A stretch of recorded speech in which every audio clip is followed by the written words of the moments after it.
नमस्कार.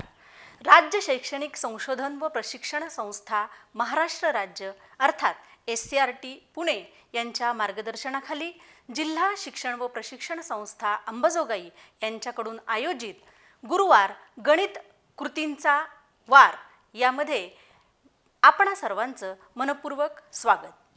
मी श्रीमती शैलजा सटवा ओहाळ, प्राथमिक पदवीधर शिक्षिका, जिल्हा परिषद प्राथमिक शाळा बहिरवाडी, केंद्र अजिजपुरा या ठिकाणी कार्यरत आहे. आपण सर्वजण 5 मार्च 2025चा शैक्षणिक GR आपणा सर्वांना ज्ञात आहे. हा शासन निर्णय म्हणजे निपुण भारत अभियानाचाच एक भाग आहे. या 5 मार्चच्या GRच्या अंतर्गत आपण महाराष्ट्र राज्यातील सर्व शाळांमध्ये विद्यार्थ्यांसाठी पायाभूत साक्षरता व संख्याज्ञान हा उपक्रम राबवत आहोत. हा उपक्रम आपल्याला 30 जून पर्यंत राबवायचा आहे. या उपक्रमांच्या अंतर्गत विविध कृती आपण आपापल्या स्तरावर सर्व शिक्षक बांधव घेत आहोत. या कृती कार्यक्रमातलाच एक भाग म्हणून आपल्या जिल्हा शिक्षण व प्रशिक्षण संस्था अंबाजोगाई यांच्या अंतर्गत गणित कृतींचा गुरुवार हा एक उपक्रम आपण आपल्या शिक्षकांसाठी राबवत आहोत. आजच्या भागामध्ये आपण इयत्ता दुसरीच्या संख्याज्ञान या क्षमतेवर आधारित 0 ते 9 संख्यांची ओळख या अध्ययन निष्पत्तीसाठी कोणत्या कृती घेऊ शकतो याचं प्रात्यक्षिक आपण पाहणार आहोत. तत्पूर्वी मला आपल्याशी आपल्या काही दिवसांपूर्वी झालेल्या शिक्षकांच्या प्रशिक्षणाबाबत थोडासा संवाद साधायचा आहे.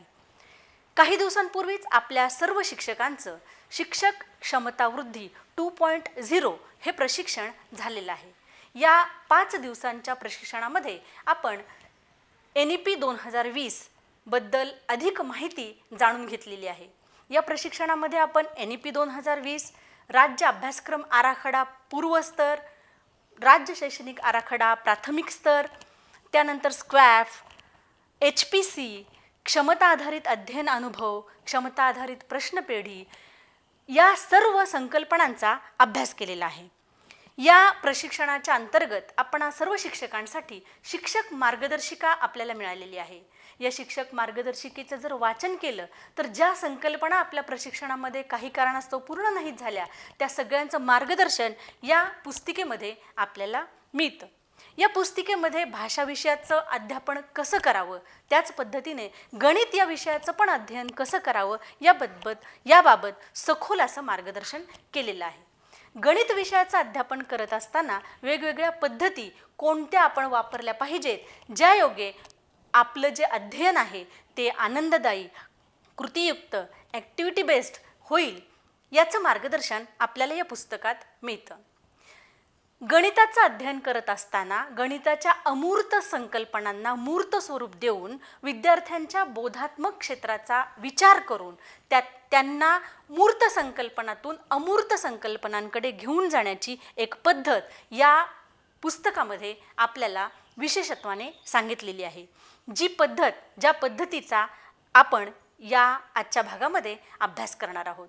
त्या पद्धतीचा विचार करत असताना त्यांनी ही पद्धत आपल्याला समजून सांगताना E, L, P आणि S या संदर्भामध्ये ही अध्यापन पद्धती आपल्याला समजून सांगितलेली आहे. त्यातला E आपल्याला असं सांगतो, E म्हणजे एक्सपिरियन्स. E म्हणजे एक्सपिरियन्स. E, L, P आणि S यातला E आपल्याला सांगतो एक्सपिरियन्स. जेव्हा विद्यार्थ्यांना गणितातल्या संकल्पना आपल्याला समजून सांगायच्या आहेत, त्यांचं अध्ययन करायचं आहे, अध्यापन करायचं आहे, तेव्हा त्यांना अनुभव देणं सगळ्यात महत्त्वाचं आहे.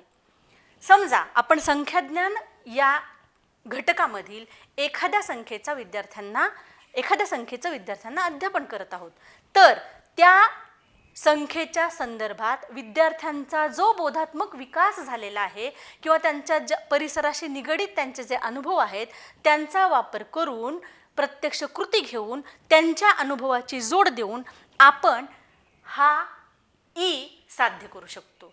जसे की समजा मला 4 ही संख्या विद्यार्थ्यांना अध्ययन करायची आहे, तर 4शी निगडीत त्यांचे अनुभव आपण जाणून घेऊ शकतो. त्यांना तसा वास्तव अनुभव विद्यार्थ्यांना कृतीच्या माध्यमातून देऊ शकतो. ते कसं?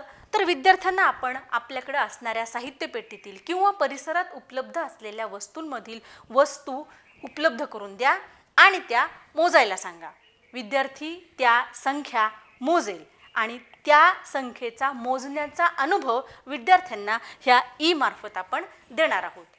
ई नंतर एल आपल्याला सांगतं सिम्बॉलिक लँग्वेज. याच्यामध्ये काय सांगतं आपल्याला? त्यांची बोलीभाषा. आपण जो अध्ययन अनुभव त्यांना एक्सपिरियन्स म्हणजे ई मध्ये दिलेला आहे त्याचीच सांगड एल मध्ये घालायची आहे आपल्याला.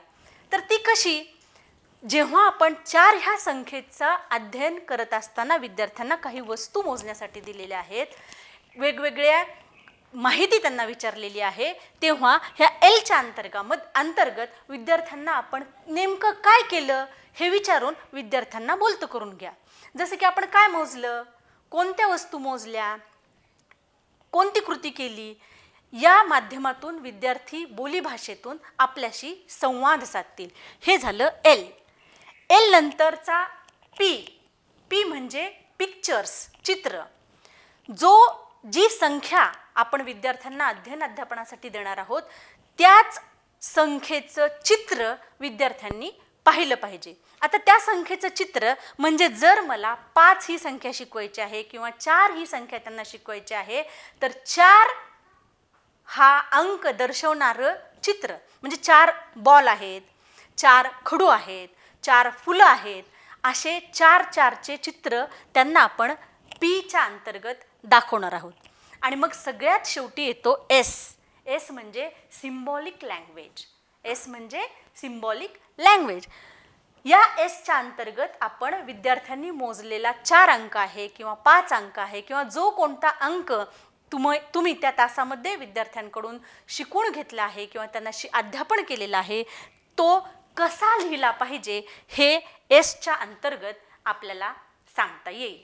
म्हणजे पहा, पहिल्यांदा आपण त्यांना अध्ययन अनुभव दिला, प्रत्यक्ष कृती करून घेतली, त्यानंतर त्यांनी त्यांच्या भाषेमध्ये नेमकं काय केलं, कसं केलं, काय मोजलं हे एल मधून समजणार आहे. जे मोजलंय तेच त्यांना आपण चित्ररूपामध्ये दाखवणार आहोत आणि सगळ्यात शेवटी ती संख्या गणितीय भाषेमध्ये कशी लिहायची किंवा त्या संख्याचं लेखन कसं करायचं हे आपण एस मधून दाखवणार आहोत, पाहणार आहोत. या पद्धतीचा वापर केल्यानंतर निश्चितच गणिताच्या ज्या अवघड अशा संकल्पना विद्यार्थ्यांना वाटतात त्या अतिशय सोप्या पद्धतीने विद्यार्थ्यांच्या गळी आपल्याला उतरवता येतील. आजच्या भागामध्ये आपण याच पद्धतीने एक 4 हा अंक विद्यार्थ्यांना कसा शिकवायचा याचं प्रात्यक्षिक आज करून पाहूया. आपण जेव्हा 4 ह्या अंकाचं अध्यापन करणार आहोत तेव्हा 1, 2 आणि 3 हे अंक विद्यार्थ्यांना येतात किंवा आपलं त्याचं 3 पर्यंतच्या अंकाचं अध्यापन करून झालेलं आहे. जेव्हा आपण 4 हा अंक विद्यार्थ्यांना शिकवायला घेणार आहोत तेव्हा सुरुवातीला 1 ते 3 पर्यंतचा सराव त्यांना किती येतंय, काय लक्षात आहे हे पाहणं गरजेचं आहे. आपण हा सराव संख्यांच्या माध्यमातून, चित्रांच्या माध्यमातून, वस्तू मोजून घेऊ शकतो. पहा विद्यार्थ्यांनो, हे कशाचं चित्र आहे रे? व्हेरी गुड, पानाचं चित्र आहे. हे कशाचं चित्र आहे? छत्रीचं. छान. हे कशाचं चित्र आहे? कणीस, मक्याचं कणीस. Very good. आणि हे कशाचं चित्र आहे? बरोबर, सगळ्यांनी चित्र तर बरोबर ओळखलं. किती बदक आहेत रे चित्रामध्ये? आर्यन तू सांग. 1 बदक. हे मक्याचं कणीस किती आहे? 1. ही छत्रे किती आहेत? एकच आहे ना. हे पान किती आहे? बरोबर, व्हेरी गुड. आता मला सांगा हे चित्र कशाचं आहे? माकड. किती माकड आहेत? 2. नक्की? पहा 1, 2. किती माकड आहेत? 2. छान. आता हे चित्र कशाचं आहे? हत्ती. कशाचं? हत्ती. किती आहेत हत्ती मोजा? 1, 2. Very good. आता हे चित्र कशाचं आहे? कशाचं आहे? सिंह. छान, व्हेरी गुड. जंगलचा राजा सिंह. किती सिंह आहेत बरं याच्यावर? 1 2. Very good. आता मला हे चित्र कशाचं आहे सांगा. कप. किती कप आहेत? मोजा बरं. हिरव्या रंगाचा एक कप, पिवळ्या रंगाचा एक कप, जांभळ्या रंगाचा एक कप. किती कप आहेत चित्रात? 3. हे कशाचं चित्र आहे? Very good. बॉल. किती बॉल आहेत? किती बॉल आहेत? मोजायचे अगोदर. किती आहेत? 1 2 3. Very good. हे कशाचं चित्र आहे रे? फुगे. किती फुगे आहेत याच्यामध्ये? 1 2 3. Very good. आपण 1 2 3 फुगे मोजलेत, परत बॉल मोजलेत, कप मोजलेत. आता आज आपण एक नवीन संख्या शिकणार आहोत. हा बघा, आता माझ्याकडे आहेत हे 3. हे काय आहेत रे? खेळणी आहेत आपली, खेळण्यातली. ह्या किती आहेत बघा? 1 2 3. किती आहेत? 3. आता या 3 मध्ये आणखीन एक खेळणी मी टाकली, तर काय म्हणायचं? 1 2 3 4. किती आहेत? 4. किती आहेत? 4. बर. आपण हे क्यूज मोजूया. हे जे छोटे छोटे चौकोन आहेत ना, ते पण मोजूया. हा, 1 2 3 4. बघा, आपण हे एक खेळणं मोजलं, हे चौकोन मोजले, बरोबर आहे. आणखीन काय मोजूया बरं आपण? हे बघा, हे माझ्याकडं काय आहेत? हे 1 रुपयाचं नाणं आहे की नाही? याच्यावर 1 रुपया लिहिले की नाही? छोटासा. हा 1 रुपया, हा आणखीन 1 रुपया. किती झाले रे? 1 2. हा आणखीन 1 रुपया 3. आणि हा आणखीन 1 रुपया 4. किती झाले? 4. शाबास. किती झाले? 4. हे बरणीमध्ये आणखीन एक आपल्याला काहीतरी दिसतंय. काय आहेत रे हे सगळे? बाहुले. काय आहेत? आपण यातले लाल रंगाचे बाहुले घेऊया. मोजा बरं. 1 2 3 4. मोजले? म्हणजे 3 नंतर किती येतात रे? 4. 1 2 3 4. दाखवा हाताची बोट 4. मोजा एकदा. 1 2 3 4. समजलं इथपर्यंत? आता मला सांगायचं, आपण काय काय मोजलं? पहिल्यांदा काय मोजलं? हा, पहिल्यांदा काय मोजले? खेळणी मोजली. नंतर चौकोन. Very good. नंतर काय मोजलं? नाणी मोजली. 1 रुपयाची नाणी आहेत की नाही, ही मोजली. आणि नंतर काय केलं? बाहुले मोजले. बरोबर आहे. आता मला सांगा, असे 4 वस्तू असणाऱ्या आपल्याकडं काय काय आहेत रे? आता बघा, मी सांगते पहिल्यांदा. आपल्या ऑफिसमध्ये हे टेबल आहे. टेबल आहे. ह्या टेबलाला पाय किती आहेत? मोजा बरं. मोजा अगोदर. 1 2 3 4. बरोबर. आपल्या पाठीमागे हा फळा आहे. ह्या फळ्याला कोपरे किती आहेत? 1 2 3 4. किती कोपरे आहेत? 4. Very good. असंच 4 असणार काही माहिती आहे का रे तुम्हाला? काय काय काय आहे सांगता येईल? काय घरी काय आहे? खुर्ची. Very good. खुर्चीला सुद्धा पाय किती आहेत? 4. आता मी तुम्हाला कार्ड दाखवते. हा, पहा. कशाचं कार्ड आहे? कशाचं चित्र आहे याच्यावर?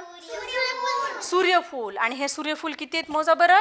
1 2 3 4. किती सूर्यफूल आहेत? 4.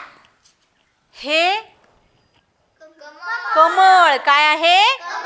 किती कमळ आहेत? मोजा. 1 2 3 4. Very good. हे काय आहे रे? गुलाबाचं. किती गुलाबाची फुलं आहेत? 1 2 3 4. शाबास. आणि या फुलांचा रंग कोणता आहे रे? लाल. बघा, आपण सूर्यफुलं मोजली, कमळाची फुलं मोजली, गुलाबाची फुलं मोजली. किती किती होते ते सगळे? चार चार होते. तुम्ही जर घरामध्ये झोपला आणि झोपताना उशी डोक्याखाली काय घेता? त्या उशीला कोपरे किती असतात? आलं लक्षात? मग अशा चार दाखवता येतील, अशा वस्तू तुम्हाला सांगता येतील का रे घरातल्या, ज्याला चार टोकं आहेत किंवा चार भाग आहेत? जसं आपलं घराला भिंती किती आहेत? ह्या वर्ग आहे ना आपला, ह्या वर्गाला किती भिंती आहेत? Very good. मग हा चार आपण कसा लिहायचा रे? कसा लिहायचा मी सांगते. काय करायचं? पहिल्यांदा दोन तिरक्या रेषा काढायच्या, आणि खाली त्याला एक गोल जोडायचा. झाले? हेच आपण असंही काढू शकतो. येईल काढायला? त्याचा सराव आपण पुढच्या तासाला करणार आहोत. ठीक आहे? मग आपण वेगवेगळ्या वस्तू आज मोजल्या. कितीपासून कितीपर्यंत मोजल्या रे? 1 2 3 4. शाबास. आता आपण काय करायचं? 4 हा अंक आपल्या वहीमध्ये काढायचा.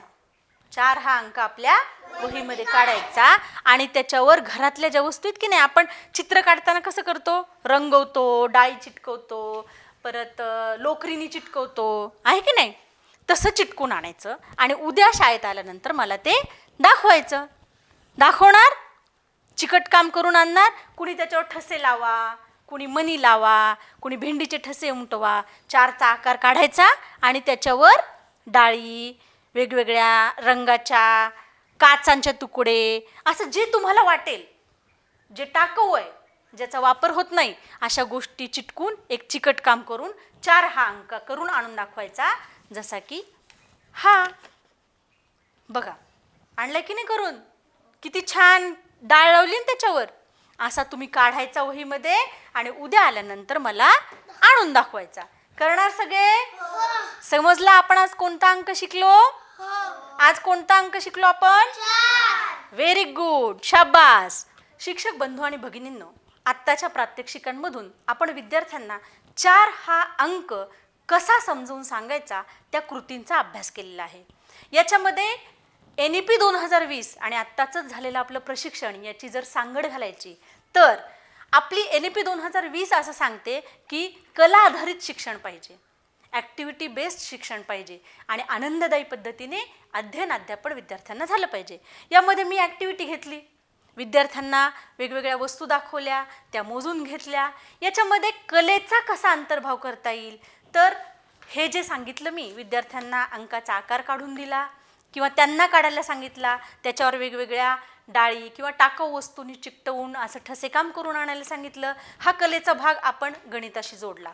किंवा रांगोळीमधून 4 काढायला सांगा, धुळपाटीवर 4 काढायला सांगा, हवेत 4 हा आकार गिरवायला सांगा. या पद्धतीने आपण 0 ते 9 पर्यंतच्याच नाही तर 100 पर्यंतच्या संख्या विद्यार्थ्यांना अतिशय हसत खेळत आणि ॲक्टिव्हिटी बेस्ड वेगवेगळ्या गोष्टींचा वापर करून विद्यार्थ्यांना त्याचं अध्ययन आणि अध्यापन करू शकतो. या पद्धतीनेच तुम्ही पण तुमच्या विद्यार्थ्यांना संख्या ज्ञान हा घटक आत्तापर्यंत शिकवला असेल. परंतु आपल्या सर्व शिक्षकांची एक अडचण अशी येते, आपण त्यांना 0 ते 9 पर्यंतच्या संख्या तर शिकवतो, पण मग हे विद्यार्थी जेव्हा याच संख्या क्रमबद्ध पद्धतीने त्यांना वाचायला सांगतो, क्रमनिहाय वाचायला सांगतो, तेव्हा थोडेफार विद्यार्थी आपले गोंधळतात. काही विद्यार्थी 1 2 3 नंतर 5 7 8 अशा प्रकारे अंक मोजतात.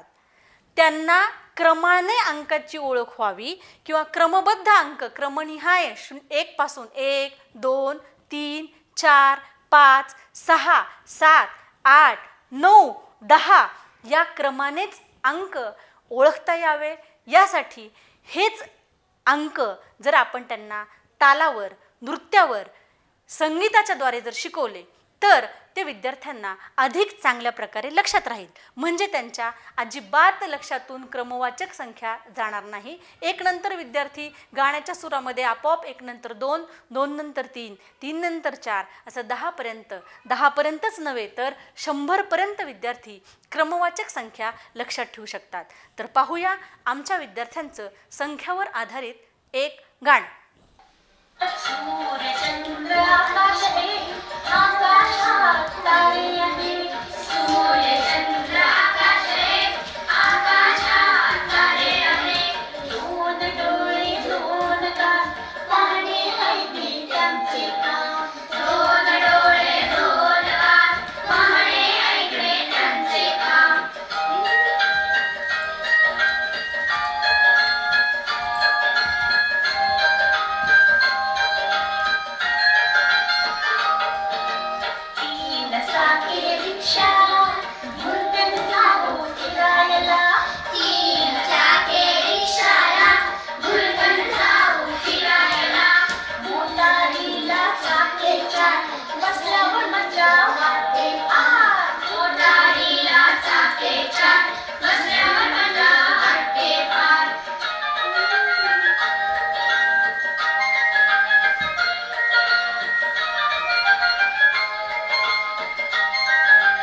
आनंददायी पद्धतीने नृत्याच्या आणि संगीताच्या तालावर अंकांचा अभ्यास केला तर निश्चितच क्रमवाचक संख्या आणि क्रमनिहाय संख्या विद्यार्थ्यांच्या लक्षात राहतील.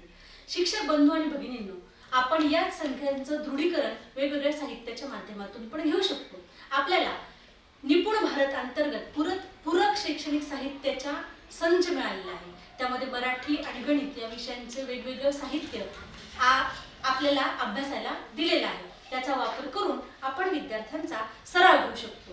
त्याच साहित्यापैकी आपण संख्यांची गाडी हे साहित्य वापरून आज आपण क्रमवाचक संख्यांचा किंवा संख्या विद्यार्थ्यांनी मोजल्या तर त्यांच्या किती लक्षात आहेत याचा मूल्यांकन करण्यासाठी एक कृती घेणार आहे.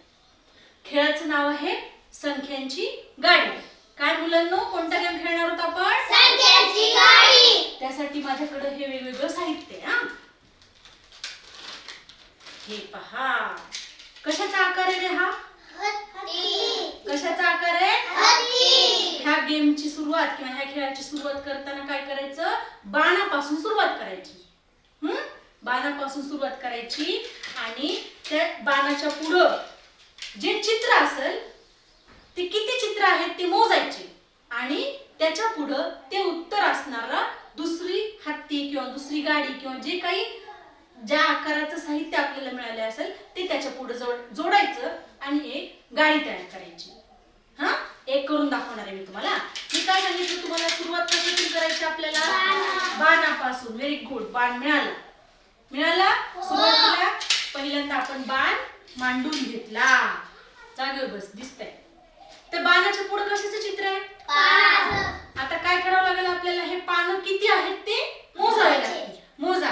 1 2 3 4 5 6 7 8 9. मग आता 9 अंक असणारा हत्ती आपण शोधायचा. अरे वा, मिळाला. सिद्धीला पटकन मिळाला. हा याच्या पुढे जोडला कारण काय करायची आपल्याला? गाडी तयार करायची आहे. आता 9 हे ह्या पानांचं उत्तर आहे. आता 9च्या पुढे कशाचं चित्र आहे? कप. किती कप आहेत मोजा? 1 2 3 4 5 6 7 8. 8 आहे का? 8 आहे का? मिळाला. Very good. त्याच्या पुढे जोडला 8. 8च्या पुढे पुन्हा कशाचं चित्र आहे रे? पानाचं. आर्यन, किती पानं आहेत मोज? 1 2 3 4 5 6. अरे बापरे, समूला खूप पटकन सापडतंय. 6. 6च्या पुढे कशाचं चित्र आहे रे? छत्री. किती छत्र्या आहेत? 1 2 3 4 5 6 7 8 9 10. Very good. 10. 10च्या पुढे आता बघा कशाचं चित्र आहे? गाजर. गाजराचं चित्र आहे. आणि किती गाजर आहेत मोजा? 1 2 3 4 5 6 7. आर्यन, 7. किती गाजर होते? 7. आणि 7च्या पुढे 7 जोडला आणि शेवटी कशाचं चित्र आहे रे? मुलगी. मुलगी. हसणारी मुलगी किंवा हसणारा विद्यार्थी तुमच्यासारखा. आणि मग आपल्याकडे आता साहित्य आहे का शिल्लक काही? नाही, कारण शेवटी आलंय मुलगी. म्हणजे ही गाडी आपली झाली तयार. झाली? समजली? एक लक्षात ठेवायचं, सुरुवात कुठून करायची आपल्याला? पानापासून. आणि मग त्याच्या पुढे जे चित्र असेल त्या मोजायचं आणि तो अंक असणारी गाडी पुढे जोडायची. आलं लक्षात? मी तुम्हाला दोघांमध्ये एक एक गाडी देणार आहे. ती तुम्ही अशा पद्धतीने जोडून संख्यांची गाडी तयार करायची. ठीक आहे? करणार? ही समृद्धीच्या गटाला, ही आर्याच्या गटाला आणि ही मुस्कानच्या गटाला. आता पहिल्यांदा कोणाची करायची गाडी तयार? समृद्धीची, आर्याची का मुस्कानची? कोणाची करायची? चला, समूपासून सुरू. खोला आपल्या आपल्या याच्यातलं साहित्य. सुरुवात कुठून करायची रे? बाणापासून. Very good. किती आहेत बाण? बाणाच्या पुढे कशाचं चित्र आहे बघा? चांदण्या. मोजा किती चांदण्या आहे? 1 2 3. Very good. त्याच्या पुढे किती चांदण्या आहे? 1 2 3 4. त्याच्या पुढे किती चांदणी आहे? 1. छान, शाबास. 1 2 3 4 5.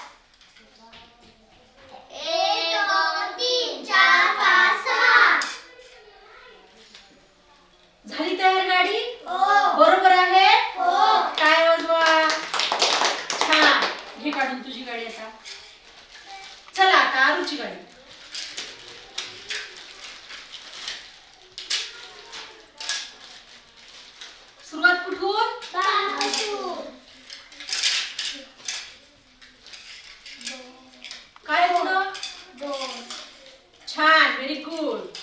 4 छान, शाबास. 5 1 वा वा वा, खूपच लवकर गाडी तयार झाली. छान. आता मुस्कानची गाडी.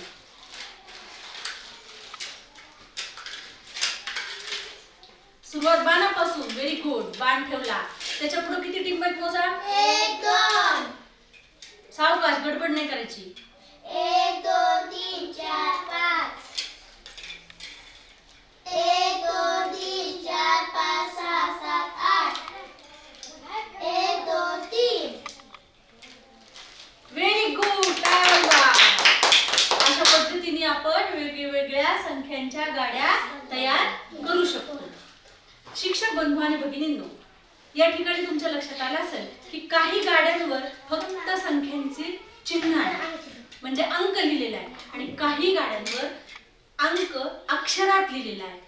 या संख्यांच्या गाड्याच्या सहाय्याने आपण अंकात आणि अक्षरात क्रमवाचक किंवा शब्द या रूपामध्ये वेगवेगळ्या संख्या विद्यार्थ्यांना कितपत समजलेल्या आहेत, ते बरोबर मोजतात का, याचा अभ्यास आणि याचं मूल्यांकन विद्यार्थ्यांचं आपण करू शकतो. आपण NEP 2020 च्या अंतर्गत नवीन राष्ट्रीय शैक्षणिक धोरणामध्ये ज्या प्रशिक्षणामध्ये गोष्टींचा अभ्यास केला आहे, त्यातलं एक महत्त्वाचं बदल शिक्षण पद्धतीमध्ये जो आपल्याला करायचा आहे किंवा जे करणं अपेक्षित आहे, त्यामध्ये विद्यार्थ्यांचं HPC म्हणजे होलिस्टिक रिपोर्ट कार्ड जे बनवायचं आहे, त्यामध्ये विद्यार्थ्यांचं 4 पद्धतीने मूल्यांकन होणार आहे. एक तर शिक्षक मूल्यांकन करणार आहे, एक विद्यार्थी स्वतः त्याचं मूल्यांकन करणार आहे, एक सहाध्यायी त्याचं मूल्यांकन करणार आहे, एक गटात त्याच्या मूल्यांकन होणार आहे. म्हणजे 360 अंशामध्ये मूल्यमापन होणार आहे. जेव्हा आपण दोघांच्या गटामध्ये एखादा खेळ घेतो शैक्षणिक साहित्य वापरून, तेव्हा विद्यार्थ्यांचं मूल्यांकन करायला शिक्षकाला वेळ मिळतो. मग त्या दोघांच्या गटामध्ये सहाध्यायी मूल्यांकन सुद्धा आपण करू शकतो. पण या HPCचा एक महत्त्वाचा भाग म्हणजे HPCच्या अंतर्गत विद्यार्थ्यांचं मूल्यांकन करण्यासाठी प्रत्येक विषयाचं एक रुब्रिक आपल्याला तयार करायचं आहे. हे रुब्रिक तयार करत असताना आपण हे रुब्रिक गटात जर तयार केलं किंवा गटासाठी एक अध्ययन क्षमता विकसित करण्यासाठी त्या क्षमतेच्या अंतर्गत ज्या अध्ययन निष्पत्ती येतात, त्या निष्पत्तीसाठी त्या विषयासाठी आपण प्रथम सत्रामध्ये एक आणि द्वितीय सत्रामध्ये एक रुब्रिक बनवणार आहोत. त्यामधून त्यांचं विद्यार्थी स्वयंमूल्यांकन पण करतील, सहाध्यायी मूल्यांकन होईल आणि शिक्षकांनाही त्याच्यातून मूल्यांकन करता येईल. हाच संख्याज्ञान हा घटक जर रुब्रिकच्या सहाय्याने आपल्याला तपासायचा असेल तर ही कृती आपण खेळाच्या माध्यमातून आणि तो खेळ गटामधून सुद्धा आपण घेऊ शकतो. गटामध्ये जेव्हा आपण स्पर्धा लावतो तेव्हा विद्यार्थ्यांमध्ये चुरस निर्माण होते आणि ते अतिशय आनंदाने विजयी होण्याच्या दृष्टीने तो गेम पूर्ण करतात आणि ती संकल्पना विद्यार्थ्यांना कितपत समजली हे आपल्या लक्षात येईल. चला तर मग संख्यांवर आधारित आपण एक विद्यार्थ्यांचा गटातला खेळ पाहूया. शिक्षक बंधू आणि भगिनींनो, आपल्या NEP 2020चं सगळ्यात महत्त्वाचं वैशिष्ट्य म्हणजे खेळ आधारित शिक्षण. 0 ते 9 पर्यंतच्या संख्यांचं अध्यापन झाल्यानंतर जर आपण एक छान खेळ विद्यार्थ्यांचा घेतला तर त्या खेळाच्या आधारित विद्यार्थी अतिशय मनोरंजक पद्धतीने 0 ते 9 या अंकांचा सराव करू शकतात. जसं की HPC मध्ये आपल्याला एक रुब्रिक बनवायचं आहे, त्या अंतर्गत सुद्धा या खेळाचा आपण उपयोग करून घेऊ शकतो. यामध्ये आपण विद्यार्थ्यांचे 2 गट करायचे आणि 2 गटामध्ये हा खेळ घेऊ शकतो. तर विद्यार्थी मित्रांनो, आपण एक खेळ खेळायचा आहे. तयार? हो. सगळेजण तयार आहेत? हो. खेळ कसा आहे बघा, आपण 2 गट करू सरळ सरळ. इकडं समृद्धी, सिद्धी आणि रुपाली या तिघींचा एक गट, आर्या, मुस्कान आणि आर्यन या तिघांचा एक गट. करायचे काय बघा, स्टार्ट म्हणल्यानंतर तुम्ही तिघांनी या साईडच्या आणि तुम्ही तिघांनी या साईडच्या जे चौकोन केलेले आहेत ना, त्या चौकोनामध्ये काही वस्तू ठेवलेल्या आहेत. त्या वस्तू मोजायच्या बघा, त्या वस्तू मोजायच्या आणि तो अंक साईडच्या बाजूला शेजारी एक छोटा गोल केलाय ना, त्या गोलामध्ये तो अंक लिहायचा. काय करणार आहात, चौकोनातल्या काय करणार, मोजणार आणि तो अंक कुठं लिहिणार, त्या गोलामध्ये. मनातल्या मनात मोजायचा, कारण आता दोघांचा गेम एकदा सुरू करणार ना आपण. जो सगळ्यात पहिला गट करून होईल, ज्या गटाचं सगळ्यात पहिल्यांदा होईल करून, त्यांनी झालं की काय म्हणायचं, बिंगो. काय म्हणायचं, बिंगो. आणि ज्याचं सगळ्यात पहिल्यांदा होईल तो गट जिंकला. कळलं? आता मी तुम्हाला खडू देते हा.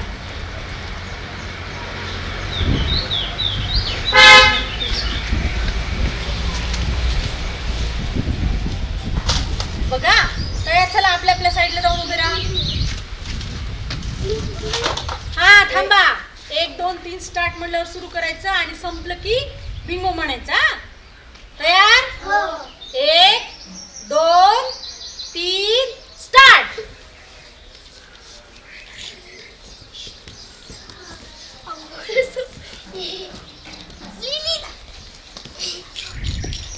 बिंगो. वा वा वा वा, टाळ्या वाजवा. समृद्धीचा गट जिंकला. या इकडे समृद्धीचा गट. आर्याच्या गटाचं किती राहिलंय, पूर्ण करा. तुमचं पूर्ण करा राहिलेलं. शेवटचं लिहिलंय, शेवटचं लिहिलंय का, शेवटच्या कोपऱ्यातलं लिहिलंय. बर चला या. बघा आता ह्या खेळामध्ये कोणाचा गट जिंकलाय, समूचा. टाळ्या वाजवा त्यांच्यासाठी. आता आपण हा जो खेळ खेळलाय ते कप्प्यातल्या ज्या संख्या मोजल्या, वस्तू ठेवल्यात त्या मोजल्या आणि तो अंक साईडच्या अर्ध्या गोलामध्ये लिहिलाय. ते बरोबर आहे का नाही हे पण आपण तपासलं पाहिजे की नाही.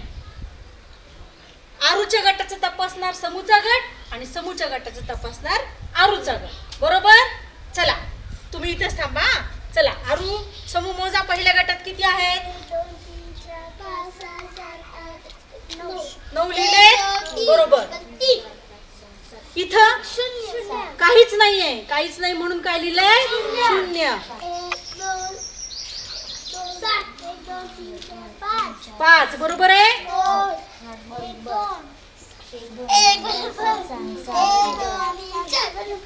बरोबर बरोबर.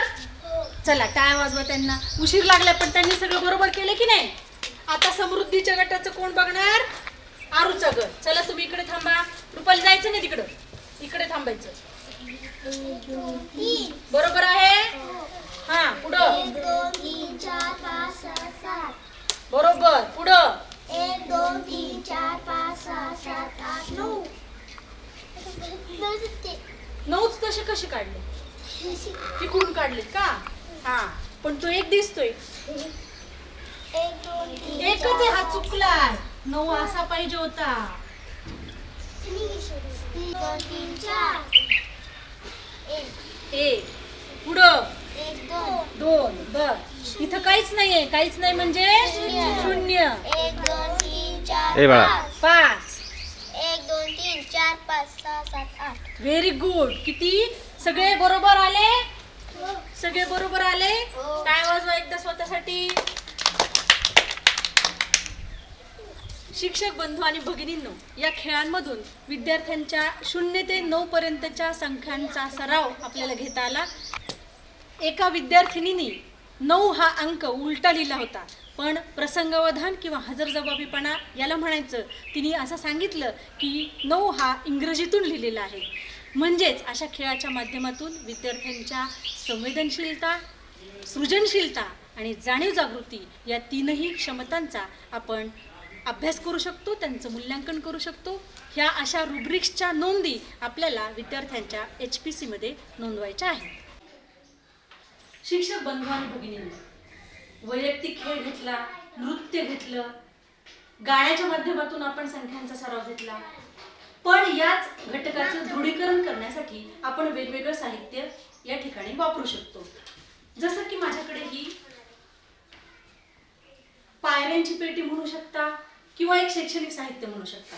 आपण विद्यार्थ्यांना एखादा अंक समजून सांगितल्यानंतर, जसं की आजच्या तासामध्ये मी तुम्हाला 4 या अंकाचं अध्ययन करण्याच्या कृती सांगितलेल्या आहेत. जर समजा आपण त्यांना फक्त 4 पर्यंतच्याच संख्या माहीत आहेत असं ठरवलं, सांगितलं, पुढच्या संख्या त्यांना माहितीच नाही. आपण त्यांना असं सांगू शकतो, एक बघा मुलांनो, इथं किती आहे रे? चौकोन किती आहे हा? एक. आणि ह्या दोनच्या ठिकाणी बघा या कप्प्यामध्ये किती चौकोन लागतील आपल्याला? हा पहिला एक टाकला, हा किती लागले रे? दोन. Very good. त्याच्या पुढे किती नंबर आहे रे? तीन. किती नंबर आहे? त्या 3 नंबर साठी बघा बरं आपल्याला हे छोटे चौकोन किती लागत आहेत?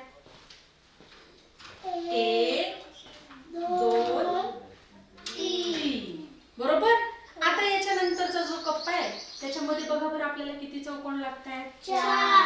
1 2 3 4. लक्षात राहिलं? लक्षात आलं? म्हणजे हा 1 आणि हा आहे तो 2. हा 1 नीट लक्ष द्या.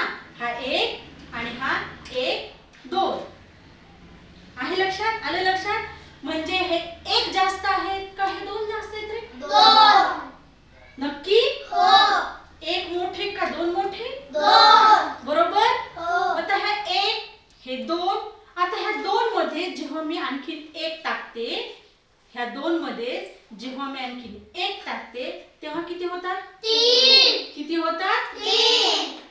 आता मला सांगा, हे 3 जास्त आहेत का 2 जास्त आहेत? 3. 3 जास्त आहेत का 1 जास्त आहे? 3. 3 कमी आहे का 1 कमी आहे? 1. 3 कमी आहे का 2 कमी आहे? 2. म्हणजे 1 कमी 2 जास्त, 2 मोठे 1 लहान. आलं लक्षात? हो.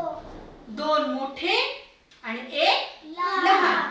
पण जेव्हा 3 ही संख्या येते तेव्हा 3 ही संख्या 1 पेक्षा पण मोठी आणि 2 पेक्षा पण मोठी. आलं लक्षात? हो.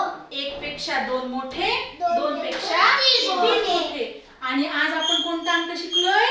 4. कोणता अंक शिकलो? 4. ह्या 3 मध्ये जेव्हा 1 मिसळला जातो तेव्हा किती होतात रे? 4. बघा 1 2 3 4. मग आता मला सांगा, हे 4 जास्त का 3 जास्त? 4. 4 जास्त. हो. मग 3 लहान का 4 लहान? 3. 3 लहान. बरोबर. आणि हे जे 4 आहेत ते 1 पेक्षा पण मोठे आहेत का लहान आहेत? लहान. 4 1 पेक्षा मोठे आहेत का लहान आहेत? मोठे. मोठे. 4 2 पेक्षा मोठे आहेत का लहान आहेत? मोठे.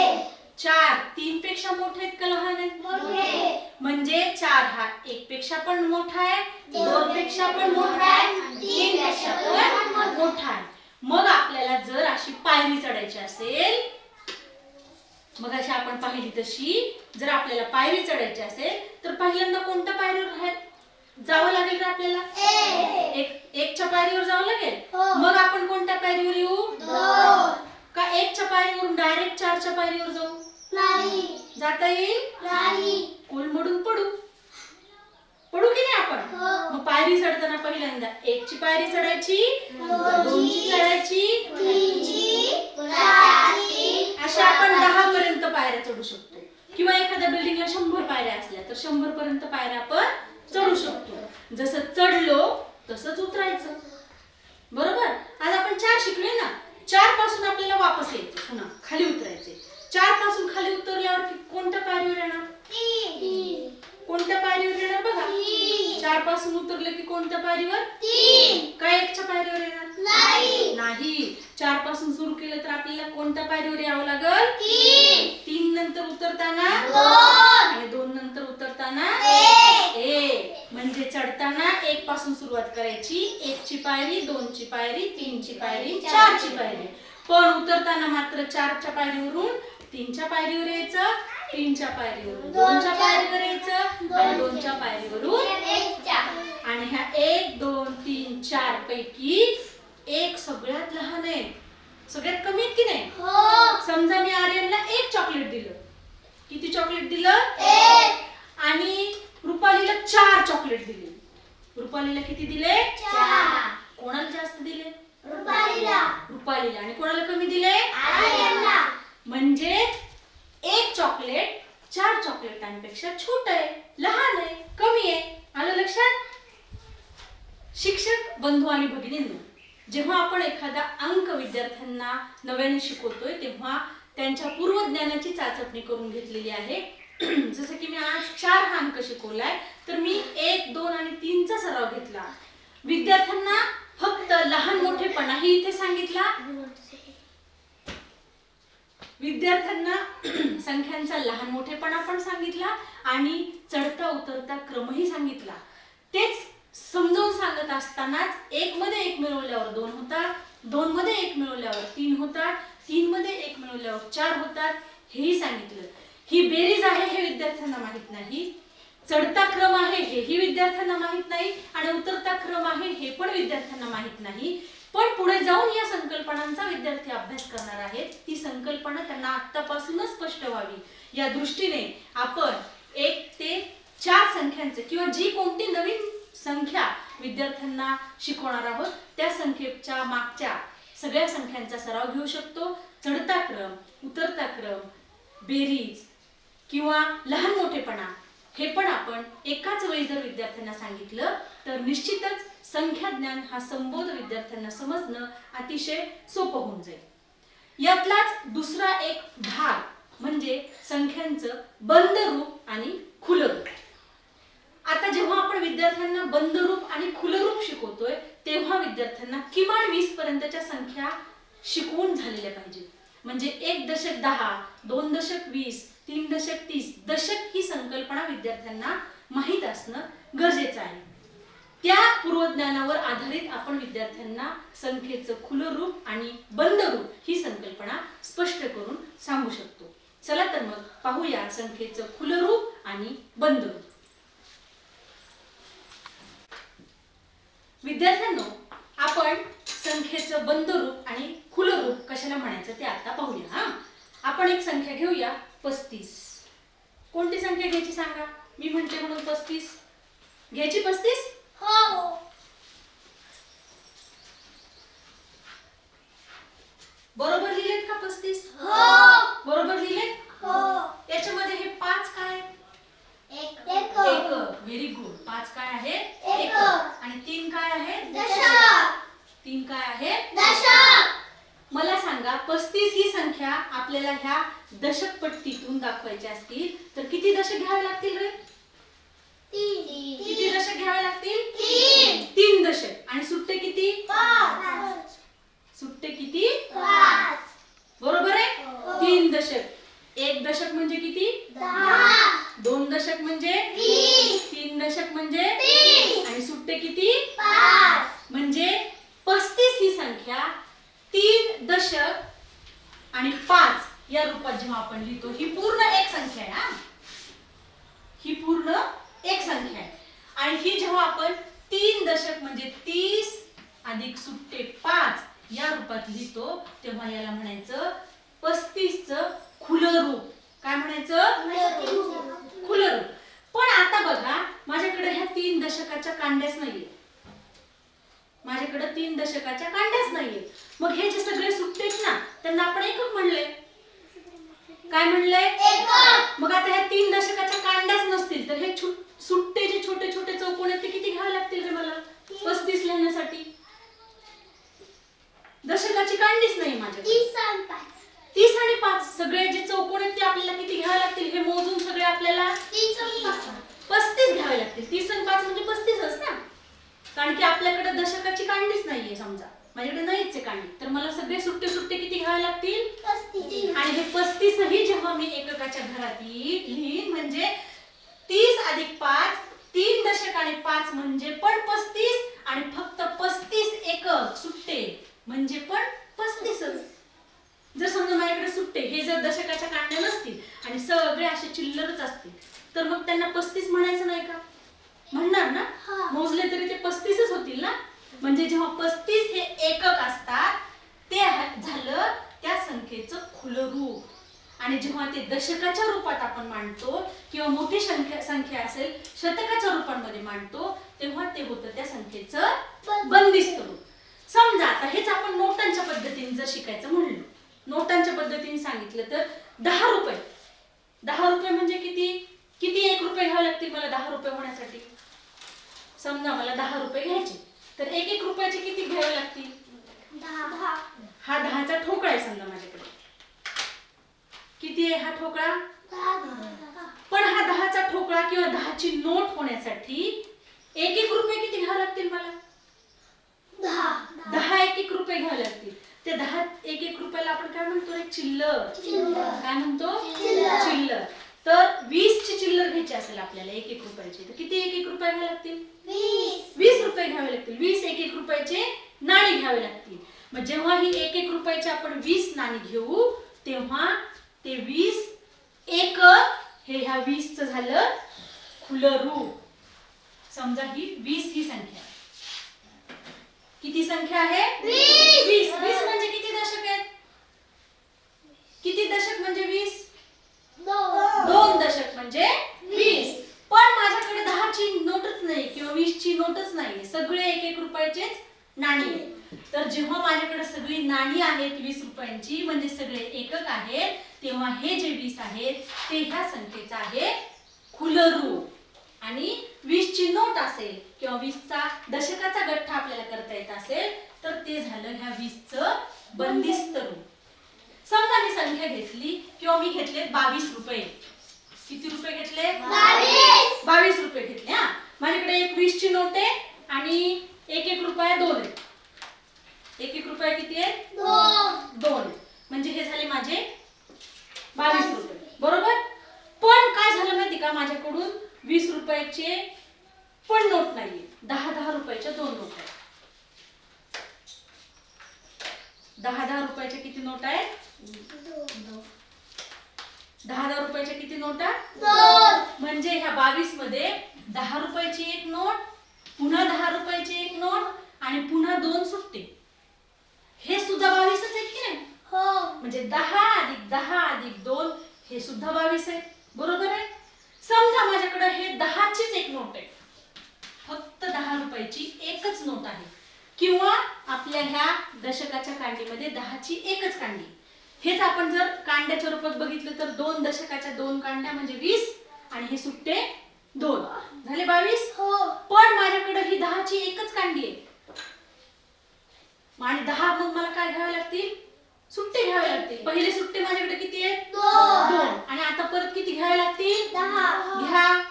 1 2 3 4 5 6 7 8 9 10. हे 10 सुट्टे आणि पहिले माझ्याकडे किती होते सुट्टे? 2. हे 10 आणि हे 2 किती झाले? 12. हे 12 सुट्टे झाले.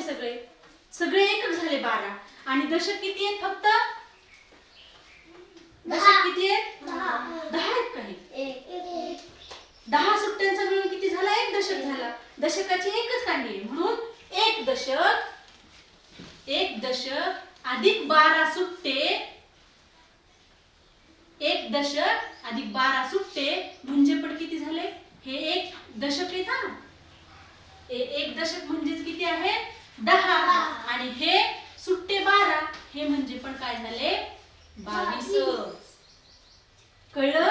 म्हणजे जेव्हा आपल्याला अंकांच्या आणि संख्यांच्या रूपामध्ये अंकात जेव्हा आपल्याला एखादा अंक एककाच्या रूपात आपण जेव्हा पूर्ण संख्या मांडतो तेव्हा त्याला म्हणायचं त्या संख्येचं खुलं रूप. आणि दशकाच्या किंवा शतकाच्या रूपामध्ये जेव्हा ती संख्या मांडतो त्याला म्हणायचं त्या संख्येचं बंदिस्त रूप. समजलं? लक्षात काय ठेवायचं? चिल्लर रुपये लक्षात ठेवायचे. नोटा कशा कशाच्या आहेत रे आपल्याकडे? 1 रुपयाची नोट आहे? पाहिली नाही 1 रुपयाची नोट? नाही पाहिली? पण असते 1 रुपयाची नोट. 2 रुपयाचा डॉलर आहे? पाहिलाय? 3 रुपयाचा? नाही. 4 रुपयाचा? 5 रुपयाचा? 5 रुपयाची नोट पण असते. मग 6 रुपयाचा आहे का? मग डायरेक्ट किती रुपयाचा? 10 रुपयाचा. म्हणजे 10 रुपयाच्या कॉइन पर्यंत 10 रुपयापर्यंतची जी संख्या आहे त्या 10ला आपण काय म्हणतो? 1 दशक. 10 रुपये म्हणजे 1 दशक. जर समजा माझ्याकडे समूकडे 10 रुपये असतील समृद्धीकडे तर मी असं पण म्हणू शकते समूकडे 1 दशक रुपये आहे. म्हणू शकते? समूकडे 2 दशक रुपये असतील तर किती रुपये तिच्याकडे? 20 रुपये. आरूकडे 3 दशक रुपये म्हणजे किती रुपये? 30. समजलं? हो. म्हणजे संख्येचं बंदिस्त रूप काय आहे आणि खुलं रूप काय आहे. जेव्हा आपण संख्या दशक आणि एककाच्या स्वरूपात मांडतो तेव्हा ते झालं त्या संख्येचं खुलं रूप आणि जेव्हा सगळीच संख्या एकत्र मांडतो एककाच्या रूपात मांडतो ते झालं त्या संख्येचं खुलं रूप आणि जेव्हा दशक आणि शतक किंवा दशक आणि सुट्ट्याच्या रूपात मांडतो ते झालं त्या संख्येचं खुलं रूप. आलं लक्षात? या पद्धतीने तुम्हाला कोणत्याही संख्या दिल्या तर त्याचं खुलं आणि बंदिस्त रूप करता येईल. दशक दशक बाजूला काढायचे सुट्टे बाजूला काढायचे किंवा सगळे दशक त्यात किती दशक आहेत ते मोजायचे. एक दशक काढायचा 2 दशक काढायचे त्यांना सुट्ट्यामध्ये टाकायचं. अशा पद्धतीने आपण संख्येचं खुलं आणि बंदिस्त रूप याचा अभ्यास करू शकतो. शिक्षक बंधू आणि भगिनींनो, आजच्या गणित कृतींचा गुरुवार या भागामध्ये आपण संख्याज्ञान या अध्ययन निष्पत्तीवर आधारित वेगवेगळ्या कृतींचा अभ्यास केला. कोणतीच पद्धत परफेक्ट नसते आणि या कोणत्याही एकाच पद्धतीने आपण शिकवलं पाहिजे असंही नाही. शिक्षक हा स्वतःची पद्धती स्वतः तयार करू शकतो नाही त्यांनी तयार केली पाहिजे कारण त्याच्या समोरचा विद्यार्थी त्या विद्यार्थ्यांचा परिसर या सर्व गोष्टी त्या संबंधित शिक्षकाला माहीत असतात. म्हणून माझं असं मत आहे की शिक्षकाची अध्यापन पद्धती ही त्याची स्वतःची क्रिएटिव्हिटी असते किंवा स्वतःची निर्मिती असते. मी शिकवलेल्या पद्धतीनेच तुम्ही कृती घ्याव्यात असं काही नाही. यापेक्षा वेगवेगळ्या कृती वापरून तुम्ही गणितातील वेगवेगळे संबोध विद्यार्थ्यांना सहज सोप्या पद्धतीने शिकवू शकता. तर मला खात्री आहे मी ज्या कृती आजच्या या तासिकेमध्ये विद्यार्थ्यांकडून करून घेतलेल्या आहेत त्या तुम्हाला निश्चित आवडल्या असतील. त्या कृतींचा तुम्हाला तुमच्या अध्ययन अध्यापन आणि मूल्यांकन या प्रक्रियेमध्ये या कृतींचा निश्चित वापर होईल. तुम्ही त्या कृती जशाच्या तशाही वापरू शकता. त्यामध्ये तुमची नाविन्यता तुमची सृजनशीलता टाकून वेगळी अध्यापन वेगळ्या कृतींचा सराव विद्यार्थ्यांकडून करून घेऊन गणित हा विषय हसत खेळत पद्धतीने विद्यार्थ्यांना त्याचं अध्यापन करू शकता. नमस्कार. पुन्हा भेटूया पुढच्या गुरुवारी वेगळ्या कृतींच्या आणि वेगळ्या उपक्रमाच्या सोबतीने.